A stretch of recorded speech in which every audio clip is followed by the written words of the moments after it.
السلام علیکم۔ آج سے رمضان کا چیلنج شروع کرتے ہیں کہ 30 ڈیز چیلنج آپ رمضان میں میرے ساتھ گزاریں اور دیکھتے ہیں کہ رمضان میں جو ہے ہم اپنا امپرومنٹ کس طرح سے لاتے ہیں۔ سب سے بیسکس آپ نے رمضان میں یہ نہیں کرنا کہ آپ نے کرنا ہے کہ بڑے بڑے گولز بنا لیں اور پھر جن کو اچیو نہ کر سکیں اور پھر بعد میں جو ہے وہ آپ کر نہ سکیں تو پھر آپ تھوڑی سی چیز سے بھی جائیں۔ تو پہلے آپ کے ٹارگٹ جو ہیں جیسے مین آپ کی چیزیں ہیں کہ قرآن مجید ہے، اس کے بعد قیام اللیل ہے اور اذکار ہے۔ قرآن مجید میں دیکھ لیں کہ آپ نے کتنا پورشن جو ہے وہ تلاوت کرنا ہے اور کتنا حفظ کرنا ہے اور کتنا ترجمہ کرنا ہے۔ اب تلاوت کا جو پورشن ہے اب آپ دیکھیں گے کہ تلاوت جو ہے کم از کم آپ کا ایک قرآن پاک مکمل ہونا چاہیے رمضان میں۔ اب منیمم کا آپ ضرور لکھیں، اس سے زیادہ کر سکے تو بہت بہتر ہے، لیکن منیمم آپ ایک پارہ ڈیلی کا ضرور رکھیں۔ اس کے بعد حفظ کا پورشن ضرور رکھیں کہ رمضان میں نے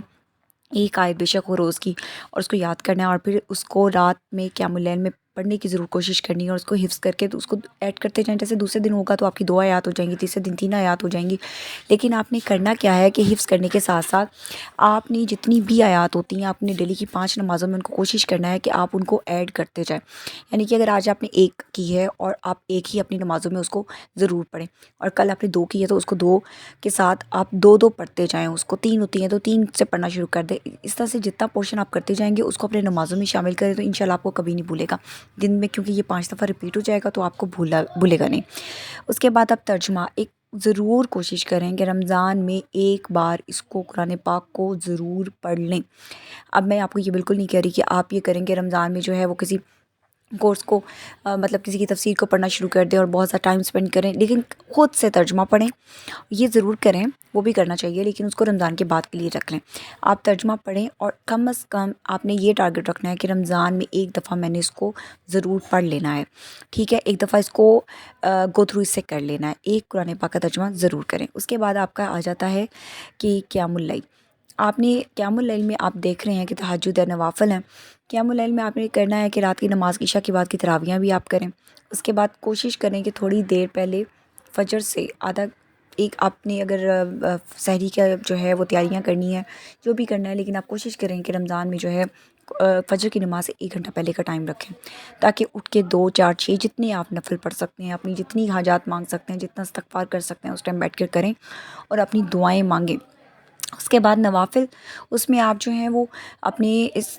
حاجت کی نفل بھی کوئی اس میں ایڈ کر سکتے ہیں، کیونکہ نیت آپ یہ بھی کر سکتے ہیں کہ تہجد کے نفل ہیں لیکن آپ اس میں اپنی حاجت کسی کی بھی نیت کر کے حاجت کے نفل بھی پڑھ سکتے ہیں، پھر اس ٹائم استغفار کریں۔ اذکار، اب آپ تھرڈ آپ کا جو ٹارگٹ ہونا چاہیے وہ اذکار کا۔ اب اس میں استغفار کو دیکھیں کہ استغفار جو ہے ہم لوگ سب سے بڑا اس میں کرتے ہیں کہ استغفار بہت کم کرتے ہیں۔ استغفار کو آپ اگر ساری احادیث کو دیکھ لیا جائے تو جتنا آپ استغفار کریں گے، سب سے بہترین ذکر جو ہے وہ آپ کا استغفار کا آتا ہے کہ اگر استغفار کر لیں تو ہر کمی، ہر ذکر کی کمی پوری ہو جاتی ہے اور وہی آپ کے لیے کافی ہو جاتا ہے۔ استغفار کا کم از کم ٹارگٹ رمضان میں آپ رکھیں گے مجھے کم از کم 313 دفعہ کرنا ہے، اس سے زیادہ آپ ہزار تک پہنچ جائیں، اور اس کے لیے بہترین طریقہ یہ ہوگا، نیکسٹ ویڈیو میں آپ کو بتاؤں گی کہ آپ اپنے اذکار کو کس طرح سے بڑھا سکتے ہیں، لیکن کم از کم 313 دفعہ استغفار ضرور پڑھیں۔ اس کے بعد درود شریف ہے، درود شریف بھی کم از کم کوشش کریں کہ 313 دفعہ پڑھیں درود شریف، کیونکہ بہت سے حدیث میں یہ بات ثابت ہوتی ہے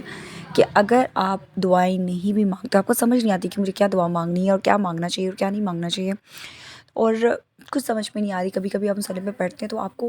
سمجھ سے باہر ہوتی ہیں چیزیں کہ آپ اپنے لیے کیا مانگیں، تو سب سے بیسٹ یہی ہے کہ آپ درود شریف پڑھ لیں۔ تو کم از کم رمضان میں کوشش کریں 313 دفعہ درود شریف پڑھیں۔ اب اس کو ڈیوائڈ کر لیں پورشن میں، آپ نے صبح کچھ رکھ لیں، کچھ دوپہر کو رکھ لیں، کچھ رات کو رکھ لیں، کچھ چلتے پھرتے کر لیں، لیکن 313 دفعہ ضرور کریں۔ اس کے بعد آپ دعائیں اپنی جو ہیں وہ جتنی مانگ سکتے ہیں اتنی مانگیں، اور مسنون دعائیں بھی ہیں، اور میں نے کیا کیا ہوتا ہے کہ مثلاً میں آپ کی دعاؤں کو نیکسٹ ویڈیو میں انشاءاللہ ضرور کوشش کروں گی کہ آپ کے ساتھ وہ اپنی بک ایک شیئر کروں کہ جو میں نے دعاؤں کی بنائی ہوئی ہے رمضان میں، سحری کا ٹائم اور اس کے بعد جو ہے افطار کا ٹائم وہ بیسٹ ہوتا ہے دعاؤں کی قبولیت کا، تو اس ٹائم اپنی زیادہ سے زیادہ دعائیں مانگنے کی آپ کوشش کریں۔ اللہ اس رمضان کو ہمارے لیے بہترین بنائے اور اس میں سے ہم ایسے نکلیں کہ جیسے رسول پاک صلی اللہ علیہ وسلم کی دعا ہے کہ ہم بالکل بخشے ہوئے لوگوں میں سے نکلیں، ان لوگوں میں شامل ہو کے نہ نکلیں کہ جو رمضان پاک کے بھی اس میں سے اپنا کوئی حصہ نہیں لے پاتے۔ اللہ ہم سب کے لیے بہت آسانیاں کرے اور آسانیاں تقسیم کرنے کی توفیق دے۔ السلام علیکم۔